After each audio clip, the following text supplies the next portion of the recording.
Thanks very much, Paul, and thanks everyone for your interest in coming along today, and to those organisations who support farm riders and who thereby support and show leadership for our wonderful industry. I must say it's actually really nice to be talking to a group of people from New South Wales. Last speech I gave was to a bunch of Queenslanders, and it was just after the State of Origin and after Kevin Rudd deposed Julia Gillard, so they were looking pretty smug. I have to say I'm looking forward to getting along to the footy though at the SCG this Sunday. I'm going along to see the Swans versus the Tigers, and I won't hide my stripes. I'm definitely a Tiger supporter, so I'll be hoping the Victorians get up. Look, thanks a lot for inviting me along today, and also Angus. I do really believe that these sorts of forums play a really important role in allowing us as an industry to discuss and debate and think about the future of our industry.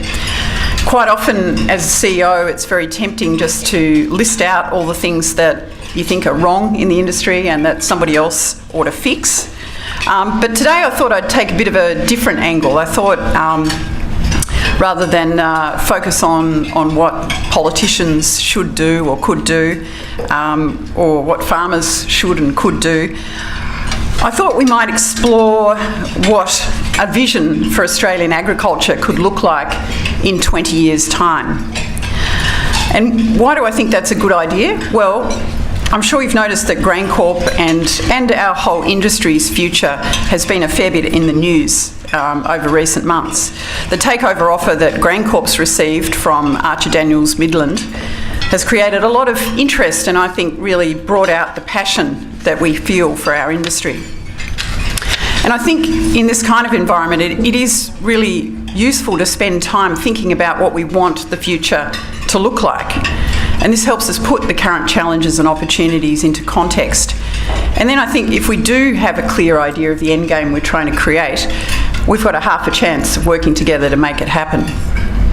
I think that ADM's strong interest in GrainCorp can be seen as a sign of what there's more to come. It's a large and, I think very meaningful vote of confidence in Australian agriculture. This is a company that's so confident about our products, our capabilities and our future that it wants to put billions of skin in the game here in Australia. It's as good as an indicator as any, I think, that Australia's ag future is a bright one. Before I go on and sort of start developing what that 20-year vision might look like, let me tell you a little bit about me. And really, I guess what I want to mostly convey to you is that farming and agriculture have really been consistent themes in my life, as I suspect they have been for many of you. My first paid jobs were as a rouseabout in our shearing shed at home. Tractor work to prepare paddocks for crops. My mother narrowly dissuaded me from going to ag college. I was all set to do that after school. And then I was very disappointed to fail in my quest to marry a farmer. But I have focused, as Paul said, on turning my husband into one, and we're fortunate to own a property that he takes the lead on. And, I think the measure of success for me is that the last text message he sent me, which he sends me lots of text messages, but I have to say they're mostly about the farm, and the last one was a particularly attractive cow that he sent me. So I've definitely turned him into a farmer. So I guess you can see for me that the opportunity to lead GrainCorp really is a dream come true. It's my ideal job, and I'm very proud of the role that GrainCorp has played over many years in Australian agriculture. I think our industry, we definitely have a proud heritage and a great track record of innovation and performance. And one of the core of our industry that I really like is that we do something really important. In the grain industry, for example, much of what we export goes to developing countries like Egypt or Sudan. And those countries really rely on us to feed their growing populations. If you think about it, I think for us as an industry during the 20th century, We were Australia's preeminent employer. We were Australia's preeminent exporter for much of those decades.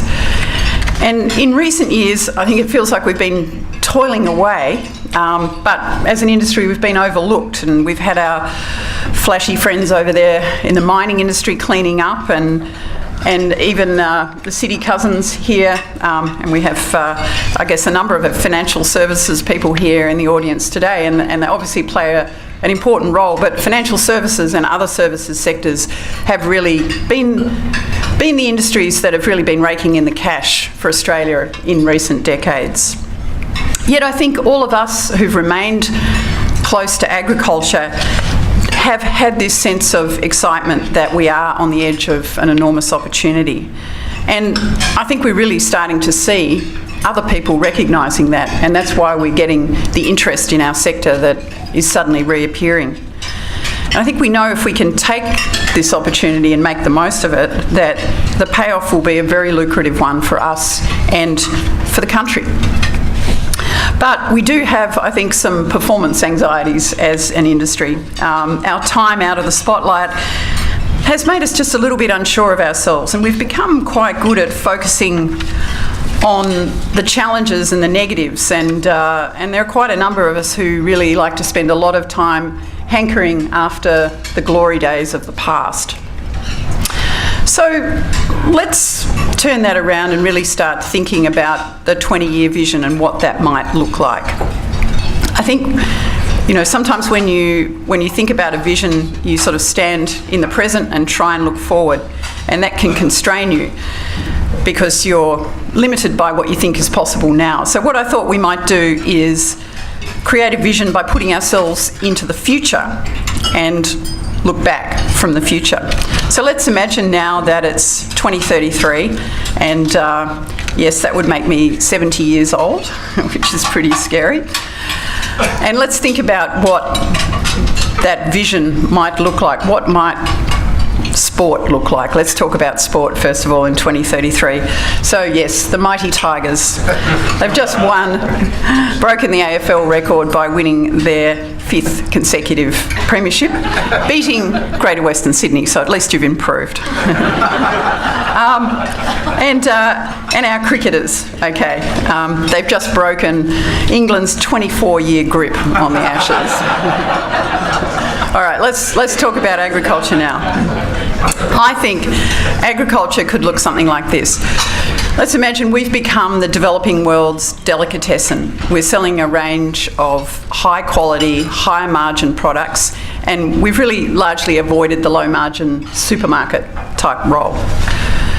Our supply chain is one of the most technically advanced in the world, with total transparency and traceability. Our customers know exactly what came from where, and they've got absolute confidence that food from Australia is the safest in the world. Our products are clean and green, and we produce more with less. Crop yields are 25% higher than back in 2013 and are trending up. We use less water, less energy, and our soil is healthy. We're a smart sector. We've reclaimed the mantle as global research and development leader. We're using advanced breeding techniques, and we're harnessing all the available technology to do more with less. Investors love us. Their money's rolling in, and governments are backing our infrastructure. Freight transport costs have dropped to, say, 20% of end user costs. That's down from, say, around about 30% in 2013. And the government, for the grain industry, has invested in branch lines. The Canamble to Dubbo line is running freely, no speed or weight restrictions, at last. Australian farmers are the most innovative in the world, the first to adapt new technology. They're younger, the average age is around about 40. And the average farm is bigger, quite a bit bigger. The sector now speaks with a powerful and united voice. Farmers and agribusinesses work together to take new and innovative products and services to market at high margin right along the value chain. And best of all, we're a safe industry.